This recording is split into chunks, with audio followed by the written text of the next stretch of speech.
नमस्कार, welcome back. मेरा simple question आपसे है कि क्या हमारे देश में इतनी बड़ी प्रॉब्लम आ गई कि मोदी गवर्नमेंट भारत के बैंक्स को बेच रही है और फॉरेनर्स को बोल रही है कि आप जो बैंक्स के अंदर जो आपका हिस्सेदारी है वो आज तक अब तक तो रही 20% की, अब उसे इंक्रीज कर 49% दिया जा रहा है। यानी कि हम अपने बैंक्स का जो हिस्सेदारी है उसके शेयर्स हैं वो 49% हम फॉरेनर्स को बेच रहे हैं। हम इस वक्त जब हमारे बैंक्स हाईएस्ट प्रॉफिटेबिलिटी के ऊपर हैं, हम अपने जो स्टेट बैंक है या हमारा जो नेशनल बैंक्स है इसे फॉरेन के सामने हम बेच क्यों रहे हैं? क्वेश्चन इसका आता है और इसके बारे में पूरे मीडिया में कोई बात नहीं कर रहा। पता नहीं, या तो मीडिया को बोला गया है कि आपने बात करना नहीं है, लेकिन क्लोज डोर्स के अंदर न्यू दिल्ली के अंदर एक पॉलिसी शिफ्ट है जो क्वाइटली शेप ले रहा है। ये फंडामेंटली ऑल्टर करेगा कि हमारा जो भारत की जो इंडियन इकोनॉमी का जो लाइफ ब्लड है वो है हमारा बैंकिंग सेक्टर या हमारा फाइनेंशियल सेक्टर। उसको कंट्रोल करेगा कौन? दोस्तों, पिछले 47 या 57 ईयर से एक रूल था भारत के फाइनेंस के अंदर और इसी रूल को किसी ने टच नहीं किया कि गवर्नमेंट जो है वो बैंक्स को ओन करेगी और उस बैंक्स के अंदर, क्योंकि आपको लगता है कि ये सिक्योर बैंक है क्योंकि गवर्नमेंट का ओल्ड है, तो इसलिए लोगों ने उसके अंदर डिपॉजिट रखा और उस डिपॉजिट से गवर्नमेंट ने फाइनेंस दिया, इंडस्ट्री को भी फाइनेंस किया, फार्मर्स को, और इवन अगर हमने नेशनल हाईवेज को बनाना है उसको फाइनेंसिंग करनी है या अंडरराइटिंग करनी है, हमारे बैंक्स करती रही एक्सक्लूसिवली, क्योंकि उसकी जो सॉवरेनिटी थी वो हमारी गवर्नमेंट के पास थी। अब उस जो वॉल है सॉवरेनिटी की उसको डिसमेंटल किया जा रहा है। अब पहले मैं ये बताऊंगा कि कर क्या रहे हैं, क्यों कर रहे हैं, हिस्टोरिकली, और आज ये करना जरूरी क्यों है। ये सारी चीजें मैं आपके सामने रखता हूं और एंड में आपके ऊपर छोड़ता हूं कि क्या इकोनॉमी में बुरा हाल है या हम कुछ और करने की सोच रहे हैं। अब वो सोच क्या रहे हैं? जो मिनिस्ट्री ऑफ फाइनेंस है उन्होंने इनिशिएट किया एक इंटर मिनिस्टर की कंसल्टेशन, जहां पे सारी मिनिस्ट्रीज को बुलाया जा रहा है और वहां पे पूछा जा रहा है कि क्या अगर हम अपना फॉरेन डायरेक्ट इन्वेस्टमेंट की लिमिट जो पब्लिक बैंक्स के ऊपर 20% की है इसे इंक्रीज कर हम 49% के ऊपर ले जाएं तो इसका असर क्या होगा, फायदे क्या हैं और नुकसान क्या हैं। गवर्नमेंट जो है, मिनिस्ट्री ऑफ फाइनेंस, ये सारे डिपार्टमेंट से पूछ रही है। लेकिन आप सोच के देखिए, जो बैंक्स अभी तक गवर्नमेंट के कंट्रोल के थे वो हम बेच रहे हैं, 49% स्टेक हम बाहर वालों को दे रहे हैं। इसका मतलब क्या है? जो फॉरेन के जो प्राइवेट इक्विटी है, वॉल स्ट्रीट के जो एसेट मैनेजर्स हैं, ऑफशोर जो सॉवरेन के वेल्थ फंड्स हैं, ये सारे के सारे अब ऑलमोस्ट 50% हमारी जो एक तरह से जो इंस्टीट्यूशंस हैं, जैसे पंजाब नेशनल बैंक है, कैनरा बैंक है, बैंक ऑफ बड़ौदा है, स्टेट बैंक ऑफ इंडिया है, इसमें वो स्टेक्स खरीद सकते हैं। जो मेन स्ट्रीम जो फाइनेंशियल प्रेस है भारत की, वो क्या बोल रही है? वो ये बोल रही है ये तो रूटीन का एक मैटर है जहां पर कैपिटल को रेज किया जा रहा है। दोस्तों भाई, वो आपको ये नहीं बता रहे कि जो स्टेट बैंक्स है हमारा, जो जिसको गवर्नमेंट बैंक्स बोलते हैं, क्या उसे इतने फंड्स की जरूरत है ग्रो करने के लिए कि आपको एक कैपिटल को बेचना पड़ रहा है? Please do not believe this narrative, क्योंकि इसके पीछे कहानी कुछ और है। अब हो क्या रहा है राइट नाउ? जो भारत के जो पब्लिक सेक्टर बैंक्स हैं वो बैठे हैं लार्जेस्ट कैश रिजर्व के ऊपर। इसका मतलब क्या है कि इनकी जो प्रॉफिटेबिलिटी है वो highest in the last 80 years वो दिखती है आपको आज की डेट में। दोस्तों, जो पिछला फाइनेंशियल ईयर है, सिर्फ एक साल के अंदर जो 12 टॉप लैंडिंग बैंक्स हैं उन्होंने ऑल टाइम रिकॉर्ड प्रॉफिट लिया, ऑलमोस्ट 2.25 लाख करोड़ रुपए का। बैड लोन्स जो थे वो ऑलरेडी उनकी किताबों से क्लियर हो चुके हैं। यानी कि आपकी जो बैलेंस शीट है वो एक किले की तरह है जहां पर अंदर सोना चांदी पूरा भरा हुआ है आपके बैंकों के अंदर, और बाहर से फेंद छेद लगाने के लिए कोई भी आपको अटैक नहीं कर सकता, क्योंकि आपने बहुत स्ट्रॉन्ग एक किला खड़ा कर लिया बैंकिंग के अंदर। तो अगर इतना मजबूत किला है तो न्यू दिल्ली अपना 49% ये नेशनल एसेट्स जो आपका कैश काउ है उसको आप बेच क्यों रहे हैं फॉरेन कैपिटल के सामने? अब इसको अंडरस्टैंड करते हैं कि क्या एक पीएसबी का एक मंथन कॉन्क्लेव है जो शुरू करने वाली है गवर्नमेंट। अब इसके अंदर क्या है कि भाई जो मैसिव 50 इयर्स का फाइनेंशियल मशीनरी है उसे इस मोमेंट के अंदर, इस कॉन्क्लेव के अंदर डिस्कस किया जाएगा। अब 50 इयर्स की फाइनेंशियल मैनूवरिंग था क्या? दोस्तों, जुलाई 1969 इंदिरा गांधी ने एक हिस्टोरिकल ऑर्डर को साइन किया जहां पर 14 प्राइवेट बैंक्स उसको नेशनलाइज कर दिया गया। आइडिया क्या था कि जो प्राइवेट कमर्शियल बैंक्स हैं ये लोन तो देते हैं, लेकिन लोन देते हैं पैसा कमाने के लिए। ये देते हैं लोन जहां पर पैसा सिक्योर हो, जहां पर इंडस्ट्रीज बड़ी बड़ी लग रही हो, लेकिन जो रियल इकोनॉमी है, जो नीचे फार्मर है, वहां तक लोन पहुंचता नहीं था। अब हुआ क्या, इंदिरा गांधी ने सारे बैंकों को कमर्शलाइज कर दिया, नेशनलाइज कर दिया और उसको गवर्नमेंट की ओनरशिप के नीचे लेकर आ गए, ताकि जो क्रेडिट है वो जाए रूरल इंफ्रास्ट्रक्चर के ऊपर, एग्रीकल्चर के ऊपर, या जो नेशनल प्रोग्राम्स हैं, हाईवेज हैं, एयरपोर्ट्स बनाने हैं, उसके लिए आपको पैसा चाहिए तो बैंक्स वहां पे फंडिंग करेंगे। अब पिछले 50 साल से तो ये होता रहा, लेकिन इंटरनेशनल जो इंस्टीट्यूशंस हैं वो हमें प्रेशराइज करती रही। 91 में मनमोहन सिंह की गवर्नमेंट नहीं थी, वो फाइनेंस मिनिस्टर थे, तब भी उनको फोर्स किया गया। उसके बाद कांग्रेस की गवर्नमेंट आई, फिर नरसिम्हम कमेटी बनाया गया। उन सब ने एडवाइस किया गवर्नमेंट को कि भाई आपकी जो ओनरशिप है, स्टेट ओनरशिप, आप इसको नीचे ले आइए, आप 20% की बजाय इसको 33% आप लिक्विडेट कर दीजिए। लेजिस्लेशन भी बनाया गया, लेकिन हर बार जो रिफॉर्म्स हैं वो कोलैप्स हो गए। किसी भी गवर्नमेंट ने इसको टच नहीं किया। क्यों? क्योंकि पब्लिक की रेजिस्टेंस आ गया, लोगों ने बोला कि हम अपने बैंकों को बेचने नहीं देंगे। फिर ऊपर से यूनियन वाले वो स्ट्राइक लेके बैठ गए, क्योंकि उनको मालूम था यूनियन को कि अगर ये बैंक्स प्राइवेटाइज हो गए तो उनको काम करना पड़ेगा। अभी तो जमाई भर के बैठे हैं कंट्री के, काम करते नहीं है, बैंक में आते हैं, चाय पीते हैं, घर चले जाते हैं, और उसके बाद भी जब प्राइवेटाइज हो गया इनको काम करना पड़ेगा, तो इन्होंने मना कर दिया। दूसरी तरफ जो पब्लिक है उन्हें समझ आ गया एक चीज का कि अगर बैंक्स प्राइवेटाइज हो गए तो होगा क्या, वो सिर्फ कमर्शियल बैंक्स, जो कमर्शियल एंटिटीज हैं, उनको लोन मिलेगा, और जो हमारा जो सोशल के नाम पर हमें जो लोन्स मिलते हैं वो बंद हो जाएगा। इसलिए पब्लिक भी और यूनियन और ऑपोजिशन किसी ने भी इस रिफॉर्म्स को होने नहीं दिया। अब फास्ट फॉरवर्ड कीजिए 2014, ये तो हो गया जो इंदिरा गांधी के टाइम पर और बाद में जो सब कुछ हुआ। 2014 में जब मोदी जी गवर्नमेंट में आए तो जो पब्लिक सेक्टर बैंक था वो सफोकेट हो रहे थे। 10 लाख करोड़ रुपए ऑलरेडी कांग्रेस खा चुकी थी इन लोन्स को दे देकर। जो कॉर्पोरेट की कंपनीज हैं उनके ऊपर इतने ज्यादा लोन थे वो वापस कर नहीं सकते थे।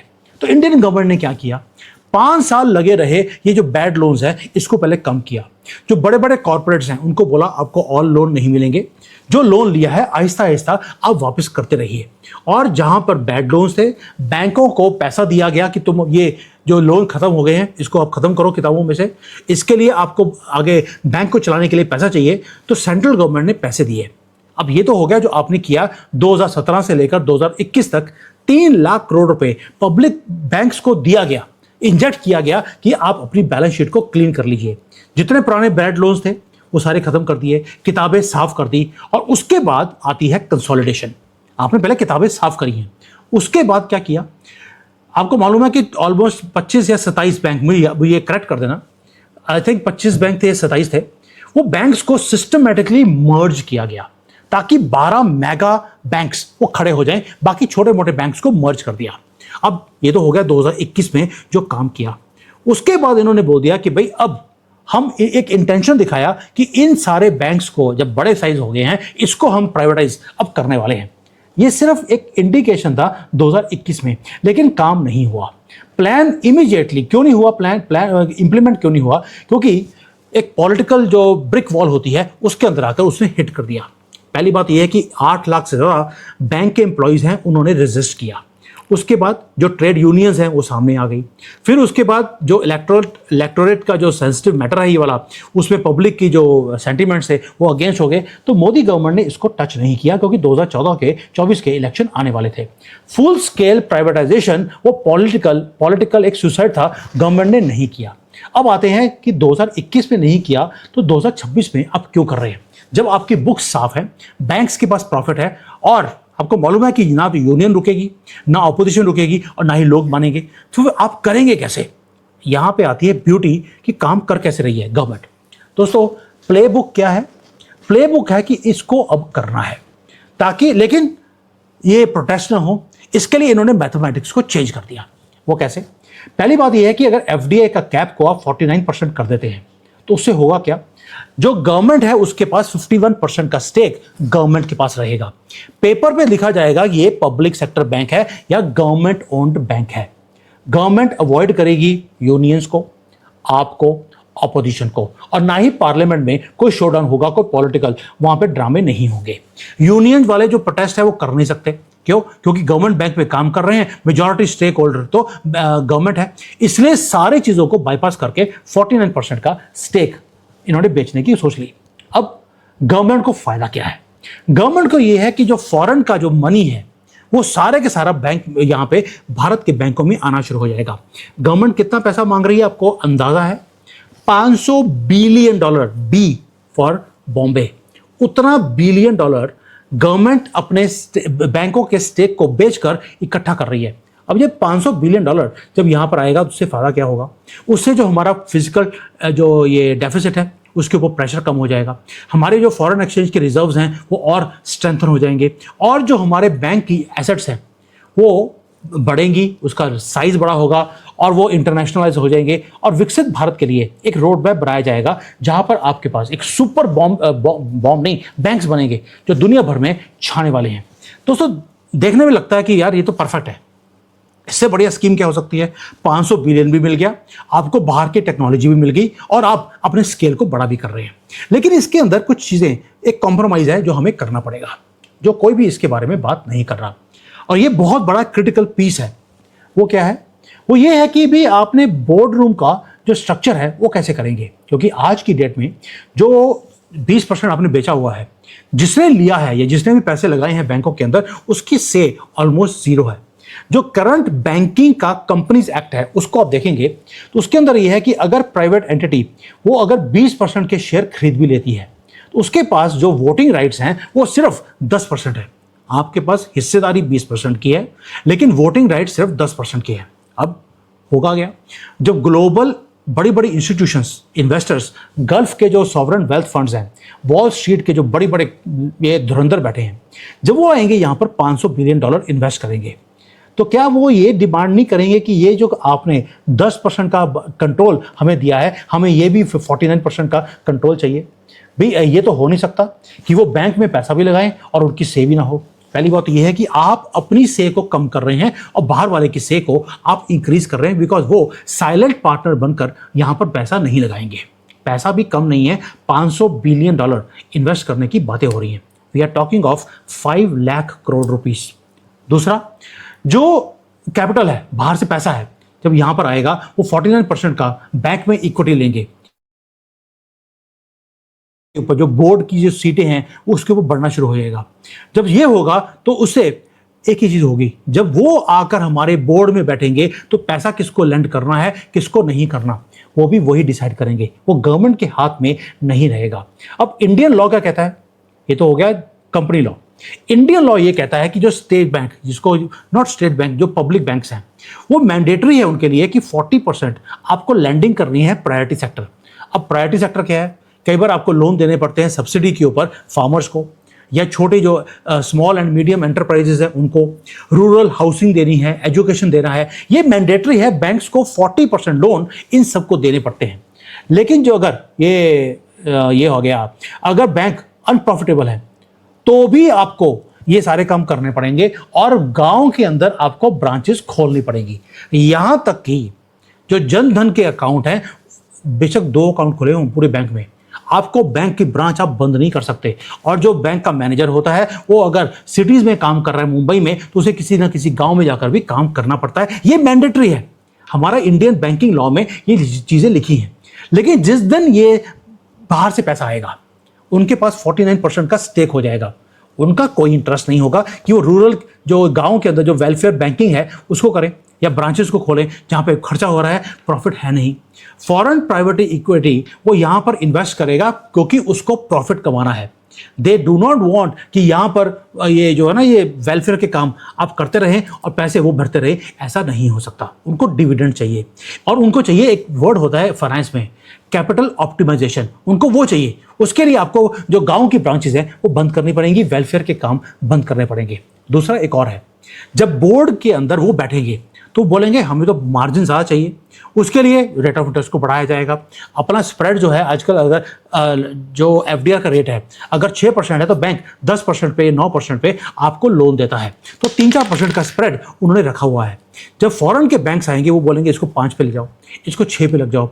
आप बोलेंगे कि मुझे एक छोटा सा फार्मर है, उसको मुझे 4% पे लोन देना है, वो बोलेगा नहीं, इसको भी 10% पे ही देना पड़ेगा। तो ये जो प्रॉब्लम है, इसकी गारंटी कौन देगा कि जो छोटे से छोटा नीचे, जिसको last man in the Q बोलते हैं मोदी जी, उसको लोन देगा कौन, और देगा तो कितने रेट पे देगा? Who will fund all this things, ये जो लॉन्ग जेस्टेशन पीरियड के कई हमारे प्रोजेक्ट्स हैं, जैसे कि हम कहते हैं कि हाईवे है, उसको 50 साल लग जाते हैं उसके पैसे वापस आने के लिए। क्या जो बाहर के पैसे आएंगे या बाहर के जो इंस्टीट्यूशन आएंगी, क्या वो टच करेंगी इन सारी चीज़ों को? गांव के लोगों को, किसी को गाय चाहिए 25, 30, 50 हज़ार रुपये की, उसको 50,000 चाहिए। ये फॉरेन के वाले बंदे तो आके 50,000 देने वाले नहीं है। वो बोलेंगे कोई कॉर्पोरेट वाला आदमी है, वो अगर 1000 गाय खरीदता है, उसको 50 करोड़ रुपये चाहिए, उसको दे दो। लेकिन 50,000 वाले को वो टच नहीं करेंगे, ना ही नेशनल हाईवेज को वो टच करने वाले हैं। तो दोस्तों, जो ये सारी चीजें कर रही है गवर्नमेंट, इसीलिए सारे डिपार्टमेंट्स को बुलाकर वो पूछ रही है कि अगर हम अपने स्टेक को 20% बेचा हुआ है, इसको 49 पे ले जाएं, तो आपको क्या प्रॉब्लम है।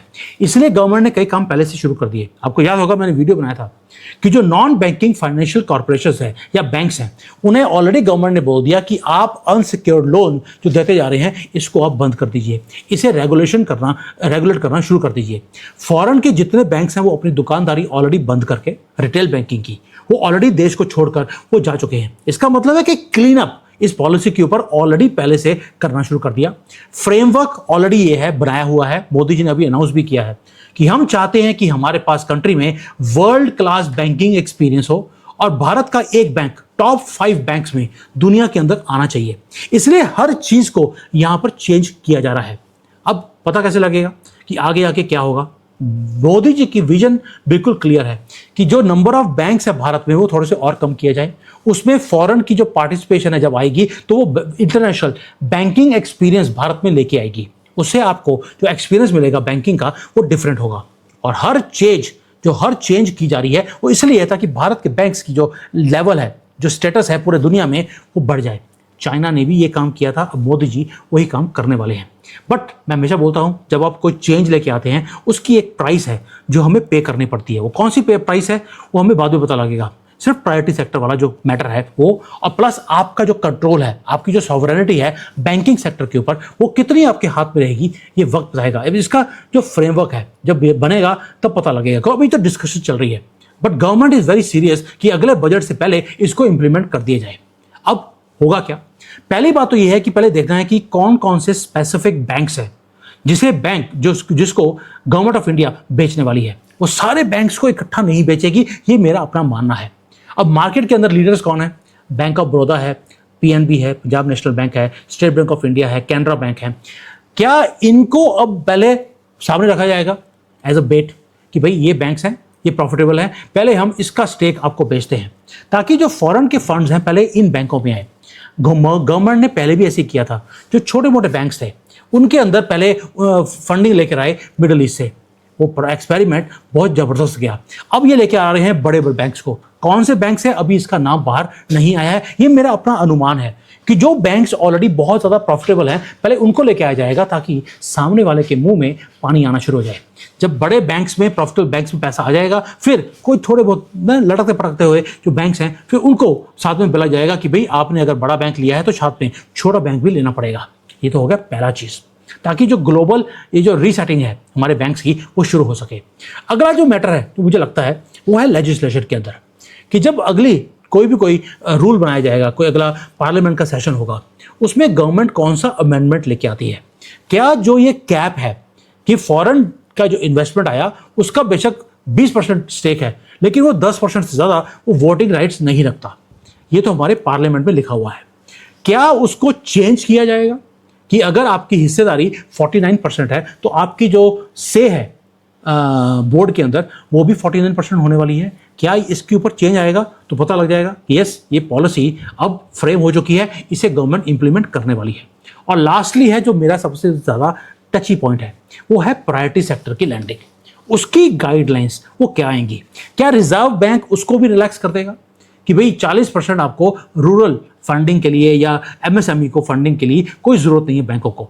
अगर ये कर दिया, इसका मतलब है कि ट्रांसफॉर्मेशन आपने मन बना लिया कि आपने ये $500 बिलियन में बैंकों को बेचना है, पैसे इकट्ठे करने हैं और बैंकिंग को कंसोलिडेट करना है। उसके लिए अगर थोड़ी सी प्राइस पे भी करनी पड़ जाए तो आप करने के लिए तैयार हैं। दोस्तों, भारत का जो बैंकिंग सिस्टम है वो बिगेस्ट क्रॉस रोड के ऊपर है 1969 के बाद। अब हमने सोच के देखिए, हमने बैंकों को पहले क्लीन किया। किससे? पब्लिक का जो टैक्स पेयर का मनी था 3 लाख करोड़ का, उसको आपने निकाला, इनकम टैक्स जो हमने पे किया था उसको लेकर आप लोग बैंकों में दिया और बैंकों को क्लीन किया, लॉसेस को आपने एब्जॉर्ब किया। किससे?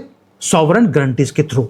बैलेंस शीट साफ होने के बाद आपने वहां पे काम करना शुरू किया, प्रॉफिट्स जनरेट करने शुरू किए, और उसके बाद जब सब कुछ साफ हो गया आपने बैंकों को बेचने का प्लान बना लिया ताकि बाहर से पैसे आ जाएं, और आप जो ये हाईएस्ट लेवल ऑफ जो प्रॉफिटेबिलिटी है इसको आप एज अ रिवॉर्ड आप यूज कर रहे हैं ताकि $500 बिलियन आ जाए। क्या इतने बुरे दिन है हमारे बैंक, हमारी कंट्री की इकोनॉमी के, कि हमें अपने बैंक बेचने पड़ रहे हैं? या आप इसलिए कर रहे हैं ताकि बाहर से पैसा जो आएगा वो सिर्फ पैसा नहीं लेके आएगा, वो जो पैसा आएगा 5 लाख करोड़ रुपए का, उससे आपके बैंकों का स्केल इंक्रीज होगा, नई टेक्नोलॉजी आप इंट्रोड्यूस करेंगे, ग्लोबल रीच आपकी बैंकों की बढ़नी शुरू हो जाएगी, प्लस वो अपना वर्ल्ड क्लास सिस्टम्स भी लेकर आएंगे। ये जो बाबू लोग वाला काम है वो नहीं चलेगा, क्योंकि वो बैठे होंगे, वो बोलेंगे जो अच्छा काम करेगा उसको बोलेगी तरक्की, और जो काम नहीं करेगा वो जाएगा नानी के घर इटली में। दोस्तों, ये काम जो मोदी जी ऑलरेडी कर चुके हैं, इसका मतलब है जो मोदी जी ने बोला कि मैं चाहता हूं कि हमारे जो बैंक्स हैं वो टॉप 5 इन द वर्ल्ड हों, इसका मतलब है कि ऑलरेडी मन बना चुके हैं, ये काम होके रहेगा। बट इसके ऊपर जो प्राइस है, मैं बार बार बोल रहा हूं, प्राइस एक ही है, हमारा प्रायोरिटी सेक्टर, और दूसरा जो हमारा सॉवरेन कंट्रोल है हमारे बैंकिंग के ऊपर, क्या वो भी हमारे हाथ से लूज होने वाला है? ये वक्त बताएगा। अब ये जो मंथन है, जो पब्लिक सेक्टर बैंक्स का मंथन, ये तो शुरू हो गया, ये 17 आज से शुरू हो गया, आज या कल से शुरू हो जाएगा। क्वेश्चन अब ये नहीं है कि क्या बैंकिंग सेक्टर को हम ग्लोबल लेके जाएंगे, क्वेश्चन है कि अब हम क्या ग्लोबल मनी को भारत में लेकर, जो हमने ड्रीम बनाया है कि हमने अपनी बैंक्स को ग्लोबल लेके जाना है, क्या उसके लिए इतनी बड़ी प्राइस हमें पे करनी पड़ेगी कि हम अपनी फाइनेंशियल सॉवरेनिटी हम बाहर वाले लोगों के हाथ में दे दें? दोस्तों, ये टाइम बताएगा कि क्या ये गैम्बल बढ़िया है या नहीं है, या हमने जल्दबाजी में कोई काम कर लिया। लेकिन मोदी जी को जानते हुए मैं एक चीज़ तो गारंटी दे सकता हूँ, वो सुपर नेशनलिस्ट हैं। अगर उन्होंने ये सोचा है कि मुझे 5 लाख करोड़ रुपए बाहर से लेके आने हैं और उसमें अपने बैंक का जो स्टेक है बाहर बेचना है, तो वो फाइनेंशियल सॉवरेनिटी वो अपने हाथ से काट कर दे दें, ऐसा हो नहीं सकता। गुजराती भाई हैं। सो कौन सा फॉर्मूला यूज करेंगे, मेरी आंखें रहेंगी उसके ऊपर। I will keep an I on that also. आप भी अपनी आंखें इसके ऊपर जमाए रखें, क्योंकि अगस्त 17-18 को ये मीटिंग हो रही है ऑलरेडी, जब ये मंथन हो रहा है पब्लिक सेक्टर बैंक्स के ऊपर। उसमें गवर्नमेंट कौन सी डिसीजन लेने वाली है, I will tell you when it happens. But until then please keep your eyes open. This is something which is historical. 1969 में राहुल गांधी की दादी ने, यानी कि इंदिरा गांधी ने कुछ काम किया था, उसको सारे को दोबारा से अब रिवर्स किया जा रहा है। हम ये नहीं है कि पब्लिक सेक्टर बैंक्स को प्राइवेट करने वाले हैं, नो, हम उसे पब्लिक सेक्टर में ही रखने वाले हैं, लेकिन अपना स्टेक 49% हम बेचने वाले हैं। अब इसकी रेपरकेशंस क्या होंगी ये वक्त बताएगा, या जब पॉलिसी आएगी तब मैं आपके साथ दोबारा से डिस्कस करूंगा। अंटिल देन, थैंक यू, जय हिंद, वंदे मातरम।